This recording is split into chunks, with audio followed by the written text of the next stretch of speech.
নমস্কার বন্ধুরা, মিষ্টির রান্নাঘরে তোমাদের সবাইকে জানাই স্বাগত। আজ বানাবো জিরা রাইস আর তার সাথে ডিমের ভাপা।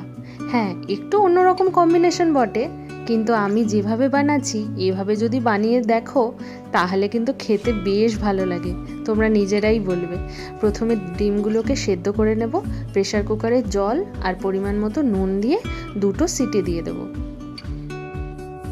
এদিকে জিরা রাইসের জন্য আমি বাসমতি চাল নিয়ে নেব। আমি এখানে 4 মুঠো চাল নিচ্ছি, তোমাদের বাড়ির সদস্য অনুযায়ী চাল নিয়ে নিও। এরপর এটাকে জলে ধুয়ে নিয়ে কিছুক্ষণ ভিজিয়ে রেখে দেব। এদিকে আবার ডিমের ভাপার কাজ শুরু করব। এখানে আমি সাদা সর্ষে 1 চামচ মতো, কালো সর্ষে 1 চামচ, আর কিছুটা কাজু বাদাম, না থাকলে চালমগজও দিতে পারো, কাঁচা লঙ্কা, আর যদি পোস্ত বাটা না থাকে তাহলে এখানেই পোস্ত দিয়ে তোমরা বেটে নিতে পারবে। এই যে রেডি হয়ে গেছে। আবার এর মধ্যে আমি কিছুটা পরিমাণে টক দই দেবো, অবশ্যই অল্প দেবে, নাহলে টক হয়ে যাবে। দিয়ে আরেকবার ঘুরিয়ে নেব।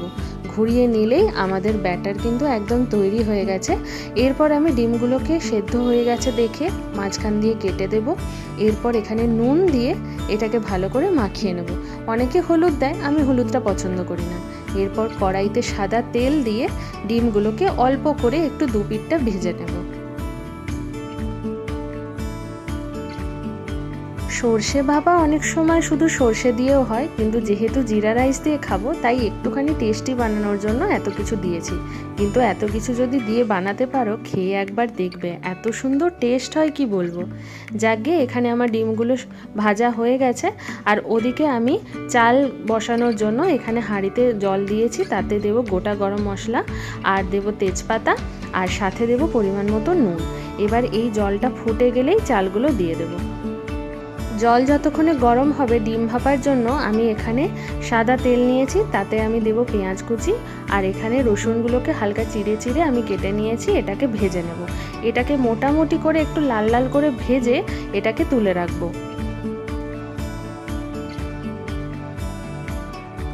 এরপর এখানে জল ফুটছে দেখে আমি চালগুলোকে দিয়ে দেবো। সবসময় মনে রাখবে, ফ্রাইড রাইস বা বিরিয়ানি বা জিরা রাইস যে কোনো কিছুর চাল, এই চালগুলো সবসময় ফুটন্ত জলে দিতে হয়। আর এরপর আমি ডিম ভাপার জন্য টিফিন বক্সটা রেডি করে নেব। যেগুলো ভেজেছিলাম সেইগুলোকে আগে দিয়ে দেব। এরপর যেটা রেডি করেছিলাম বাটাটা, ওটা দিয়ে দেব। আমি আগে থেকে পোস্ত যেহেতু ওতে দিইনি, আমি এরপর পোস্ত বাটাটা দিয়ে দিলাম।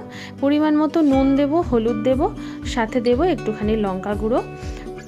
এরপর সবকটাকে ভালো করে এখানে মিশিয়ে নিতে হবে।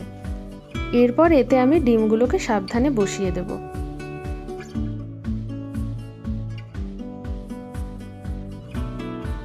এরপর কাঁচা লঙ্কা চিড়ে দেব, আর ডিমগুলোকে হালকা করে নাড়িয়ে নেব। যেহেতু কাটা ডিম, তাই খুব সাবধানে নাড়াবে যাতে কুসুমটা না বেরিয়ে যায়।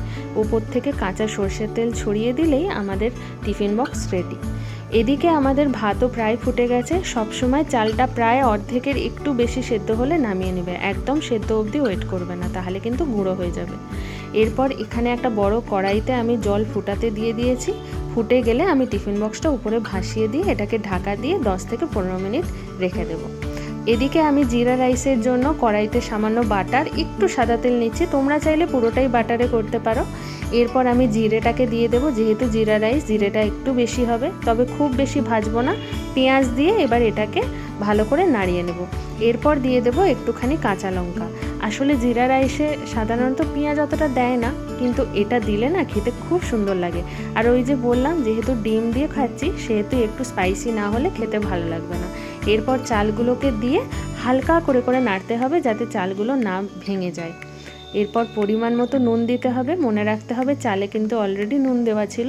আর অল্প একটুখানি চিনি দেবো, জাস্ট ব্যালেন্স করার জন্য। জিরা রাইস খুব একটা বেশি মিষ্টি হয় না, তবে তোমরা যদি খুব মিষ্টি পছন্দ করো তবে অবশ্যই দিতে পারো। এরপর আমি একটা আলাদা ফ্লেভারের জন্য ধনেপাতা অ্যাড করছি, এটা কমপ্লিটলি অপশনাল। আর এরপর আমি দিচ্ছি গোলমরিচ গুঁড়ো আর গরম মশলা গুঁড়ো। এটা যদি তোমরা বাজারের কেনা না কিনে নিজেরা গুঁড়িয়ে দাও তাহলে এর টেস্ট আরও দ্বিগুণ হবে। যাকে তো হালকা করে এবার নেড়ে নিয়েই কিন্তু আমাদের জিরা রাইস রেডি। আর এদিকে 10-15 মিনিট আমাদের ভাপা রেডি হয়ে গেছে। এই দেখো কি সুন্দর দেখতে হয়েছে। এই অপূর্ব রেসিপিটা তোমরা অবশ্যই ট্রাই করো, আর আমাকে জানিও কিন্তু তোমাদের কেমন লাগলো। বিশ্বাস করো, যেমনভাবে আমি তোমাদের দেখালাম সেভাবে যদি বানিয়ে দেখো না, এত টেস্টি হয়। তোমরা আমাকে কমেন্টে জানিও তোমাদের কতটা ভালো লাগলো। আর এরকম আরও রেসিপি পেতে অবশ্যই সাবস্ক্রাইব করে দিও। দেখা হচ্ছে তোমাদের সাথে নতুন একটা রেসিপি নিয়ে। চলো টাটা, সবাই খুব ভালো থেকো।